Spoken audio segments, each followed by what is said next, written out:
Actor John Goodman is reacting for the first time since Roseanne was canceled by saying he wishes to stay quiet in a recently released video. Goodman said he would, quote, rather say nothing than to cause more trouble. For 9 seasons, 30 million Americans watched Roseanne Connor and Dan Connor fight about bills, argue about the kids, and love each other in the messy, unglamorous way that real working-class families actually do. It was the most honest marriage on television. Then, in 2018, the show came roaring back with record-breaking ratings, the biggest comedy premiere in years. And 12 weeks later, one tweet burned the entire thing to the ground in less than 12 hours. But what happened to the man who played Dan Connor after the cameras went dark? What a month of depression, 7 years of silence, and one improvised goodbye on an empty couch actually revealed about what Roseanne really cost him. The show that changed television. Before we get to how it ended, you have to understand what was lost, because the show that got canceled in 2018 was not just another sitcom. It was a cultural landmark. Roseanne premiered on ABC on October 18, 1988, built around stand-up comedian Roseanne Barr and a cast of unknown actors playing a family in the fictional town of Lanford, Illinois. The premise was deceptively simple: a working-class family with not enough money, too many problems, and a kitchen table where everything got hashed out. But what made it revolutionary was the honesty. This was not a family where the parents had clever solutions to every problem by the end of the episode. This was a family that bounced checks, yelled at each other, and went to bed angry. At the center of it was the marriage between Roseanne and Dan Connor. And the man cast as Dan was a largely unknown stage actor from Missouri named John Goodman, who had been grinding through small parts and bit roles for years without a major break. The chemistry between Goodman and Barr was immediate and undeniable. He has said they hit it off from Jump Street, that she made him laugh and he made her laugh, and that the magic of it was something neither of them had to manufacture. The show became enormous. By its second season, it was the #1 program on American television, pulling audiences of 20 and 30 million viewers a week. At its peak, it was the most watched show in the country, ahead of everything else on every network. It ran for 9 seasons through 1997, earned Goodman 7 consecutive Emmy nominations for Outstanding Lead Actor in a Comedy Series and a Golden Globe win in 1993, and changed what American audiences expected from a family sitcom. Barr herself won an Emmy and a Golden Globe. The show tackled issues that other family comedies would not touch, including poverty, domestic abuse, sexuality, and the daily humiliation of never having quite enough money to live the way the neighbors did. It was, for nearly a decade, the truest mirror American television had ever held up to working-class life. The original run ended badly. The 9th season had the Connors win the lottery, abandoning the blue-collar realism that had made the show matter. And in a final twist that infuriated many fans, the series finale revealed that Dan had actually died of his heart attack 2 seasons earlier, and everything since had been fiction that Roseanne was writing to cope with the grief. For 20 years, that was how the story ended. Dan was dead.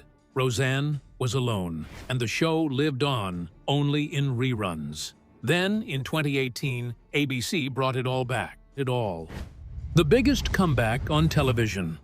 The Roseanne revival premiered on March 27, 2018, and the numbers were staggering. The premiere drew more than 18 million viewers on the night it aired, the highest-rated comedy premiere on any network in years. With delayed viewing counted, the audience swelled to over 27 million, a gain of nearly 9 million additional viewers, one of the largest delayed viewing increases ever recorded for a single episode of television. The show was immediately the #1 series on network television. ABC renewed it for another season before the first revival season had even finished airing. The 9th season twist was retconned. Dan was alive. The lottery and his death had been reframed as an unpublished novel Roseanne had written, a detail the show played for laughs when Dan discovered it and found it amusing that she had killed off what he called the most interesting character. The Connor family was back, older, broker, still fighting about the same things, and America was watching again. John Goodman was back as Dan. Laurie Metcalf was back as Jackie. Sarah Gilbert was back as Darlene. The whole family reunited, with ratings that most networks would kill for. And then, on the morning of May 29, 2018, Roseanne Barr picked up her phone and destroyed it all. 12 hours. In the early hours of May 29th, Roseanne Barr posted a tweet about Valerie Jarrett, a former senior advisor to President Obama. The tweet compared Jarrett, who is black and was born in Iran, to a cross between the Muslim Brotherhood and Planet of the Apes. It was, by any honest reading, a racist statement deploying one of the oldest and most dehumanizing tropes in the history of American bigotry. What happened next moved at a speed that had almost no precedent in the entertainment industry. By mid-morning, the backlash was overwhelming. Sarah Gilbert, who played Darlene and served as an executive producer, publicly condemned the tweet, writing that Barr's comments were abhorrent and did not reflect the beliefs of anyone associated with the show. Consulting producer Wanda Sykes announced she would not return. Barr's talent agency dropped her the same day. And then, at 1:48 in the afternoon, ABC Entertainment president Channing Dungey, the first black woman to lead a major broadcast network's entertainment division, issued a one-sentence statement. She called the tweet abhorrent, repugnant, and inconsistent with their values, and announced the show was canceled. Disney CEO Bob Iger had personally called Valerie Jarrett to apologize before the announcement went public. From tweet to cancellation, the entire thing took roughly 12 hours. The #1 show on television was gone. Hundreds of cast and crew members were out of work, and the cultural institution that Roseanne Barr had created, that she had built from nothing, that she had gotten a second chance to revive and had revived spectacularly, was dead. Barr initially apologized, calling it a bad joke about politics and looks, saying she should have known better, and asking for forgiveness. She blamed the sedative Ambien. The manufacturer of Ambien responded dryly that racism was not a known side effect of any of its medications. But what about the man who had stood beside her, on screen and off, for 30 years? What was happening to John Goodman while the world burned down around them? Broken-hearted. When John Goodman finally spoke publicly about the cancellation for the first time, in an interview with the Sunday Times in August of 2018, what he said was not angry. It was not political. It was saw. He said he was broken-hearted. He said he had tried to let it go, telling himself it was just show business. But then he admitted that he went through a period, about a month, where he was very depressed. He has long been open about his struggle with depression, and he acknowledged it directly in the interview, saying he was a depressive person anyway, and that any excuse he could find to lower himself, he would take. The cancellation, he said, had a great deal more to do with his depression than he had wanted to admit. This is a man who had battled alcoholism for decades before getting sober in 2007. A man who has described his drinking years as 30 years of a disease that was taking its toll on everyone around him. A man who has said it was life or death when he finally stopped. And the cancellation of Roseanne landed on top of all of that history, triggering a depressive episode that consumed an entire month of his life. But here is the part that makes Goodman's response so complicated and so human. Even in the middle of that grief, he defended her. He told the Sunday Times that he knew for a fact that Roseanne Barr was not a racist. He said it with emphasis, repeating the word no. He was not excusing what she had said. He was trying to separate the person he had worked beside for 30 years from the worst thing she had ever done in public. It was the response of a man who loved someone and could not reconcile that love with what had happened. And Barr noticed. She publicly thanked Goodman for speaking the truth about her, acknowledging that he had faced certain peril from the producers and the network by doing so. Goodman sent Barr an email after the cancellation, thanking her for signing away her rights so the rest of the cast and crew could continue working. He never heard back. She was, as he put it, going through hell at the time. And that silence, it turned out, would last far longer than either of them probably expected. The show that kept going without her. Within weeks of the cancellation, ABC made a remarkable decision. They would keep the Connor family alive, but without Roseanne Barr. The spin-off was called The Connors. Barr signed away all financial and creative involvement. The show's writers faced a brutal question. How do you write out the most famous character on the show? The character whose name was literally the title, in a way that is honest and does not feel cheap. Their answer was opioids. When The Connors premiered on October 16, 2018, viewers learned that Roseanne Connor had died of an accidental opioid overdose. The family had initially believed it was a heart attack, but a corrected autopsy revealed the truth. Showrunner Bruce Helford later explained the decision, saying they wanted a respectful send-off tied to the real American opioid crisis, and that anything far-fetched would have made the fierce matriarch of the Connors seem pathetic. Barr was furious. She posted that she was not dead, using language that left no ambiguity about her feelings. She released a statement calling the opioid storyline an unnecessary, grim addition to what had been a happy family show. The premiere drew over 10 million viewers, down significantly from the revival, but still the top new series launch of the fall season. And then, something quiet happened. The show kept going. Season after season, year after year, the Connor family continued without the person who had created them. The Connors ran for 7 seasons and 112 episodes, a milestone that most network comedies never reach. And at the center of it, holding the whole thing together the way Dan Connor had always held his family together, was John Goodman. He showed up every week. He did the work. He carried the emotional weight of a show that was, in a very real sense, built on the absence of someone he cared about. When the series finale aired on April 23rd of 2025, the writers gave Dan one last moment that nobody had planned. In the final scene, after the rest of the family has left, Dan sits alone on the couch, the same couch where he and Roseanne had spent 1,000 scenes together, and looks directly into the camera. He says, "Good night." It was not scripted. Goodman improvised it. The producers kept it. He later said he had simply wanted to say good night and thank you to the audience that had stayed with them. It is a small moment, but it tells you everything about who John Goodman is. Even at the end, his instinct was gratitude. 7 years of silence. Here is the detail that lands harder than any of the drama, any of the ratings, any of the political arguments that surrounded the cancellation. In July of 2025, John Goodman sat down for a long, reflective interview with The Hollywood Reporter. The interviewer asked whether he had spoken to Roseanne Barr.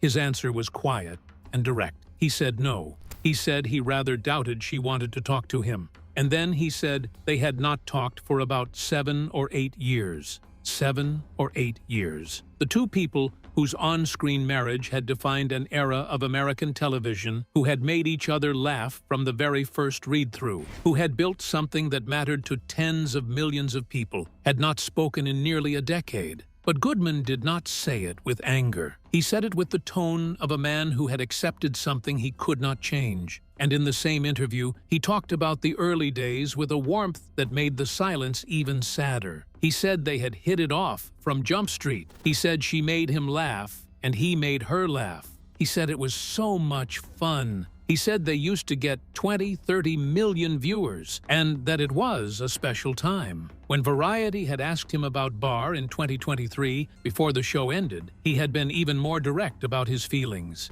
He said he felt terrible about the whole thing. He said they had a great time. He said he loved her. He said he missed her. He said he wished her well. He loved her. He missed her. He wished her well, and they had not spoken in years. That is not a story about a tweet or a cancellation or a television show.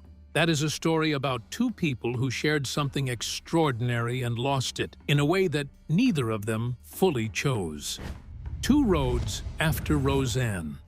The years since the cancellation have taken John Goodman and Roseanne Barr in opposite directions, and the contrast tells its own story. Goodman kept working. He finished The Conners. He wrapped the final season of HBO's The Righteous Gemstones. He voiced Papa Smurf in a new Paramount animated film. He took a role in an upcoming film directed by the acclaimed filmmaker behind Birdman and The Revenant, working alongside Tom Cruise. During the shoot at Pinewood Studios, he fractured his hip on set and had surgery, but he kept going.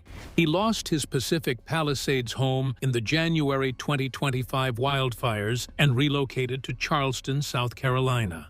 Through all of it, he stayed sober, attended his morning meetings, and kept showing up. Barr went a different direction. In the immediate aftermath, she had expressed genuine regret, saying she had lost everything and asking if people thought she was kidding about how much she regretted it. But over the years that followed, the regret hardened into defiance. By June of 2025, promoting a documentary about herself, Barr sat down with Variety and retracted her original apology entirely. She said that apologizing had been a mistake, that it only made things worse. She said a person should never apologize to the political left because they would grind their boot into your face if you did.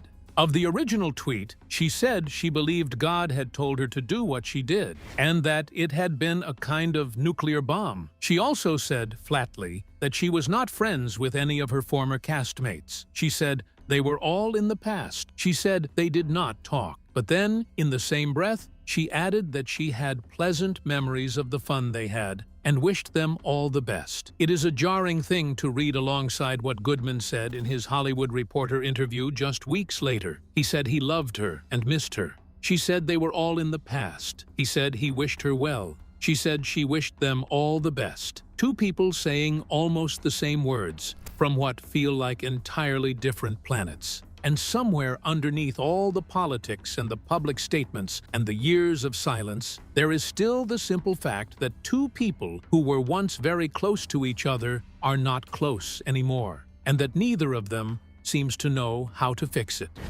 What it really cost. John Goodman has never pretended to have a secret explanation for what ended Roseanne. The cause is public and unambiguous. Roseanne Barr posted a racist tweet, and ABC canceled the show the same day. There is no mystery there. What Goodman has revealed, slowly and honestly over the 7 years since, is what the aftermath actually felt like from the inside. The depression, the month he could not pull himself out of it, the email he sent that was never answered, the years of silence that followed, the strange experience of playing Dan Connor every week on a show built around the absence of the woman he had shared the role with for 3 decades. He revealed what it costs a person to lose a creative partner, a work friend, a 30-year relationship, not because of a falling out between the two of them, but because of something one of them did to the rest of the world. He did not leave Roseanne Barr. The world left Roseanne Barr, and he was standing in the blast radius. And there is something in the way Goodman has handled all of it that says more about him than any role he has ever played. He defended her when it was dangerous to do so.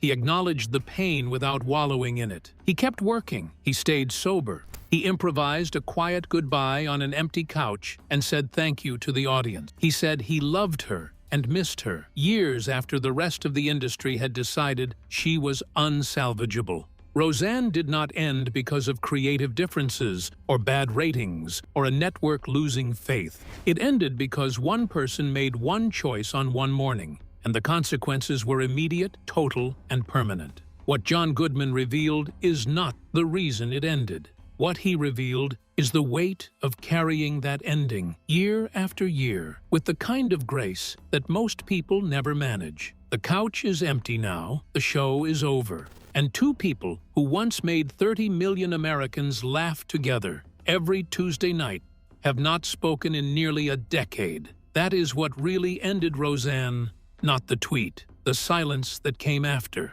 John Goodman played Dan Connor for over 3 decades, through cancellations, revivals, and the loss of the partner who made it all possible. He never stopped showing up. If you liked this, hit like and subscribe, and make sure to check out our other videos.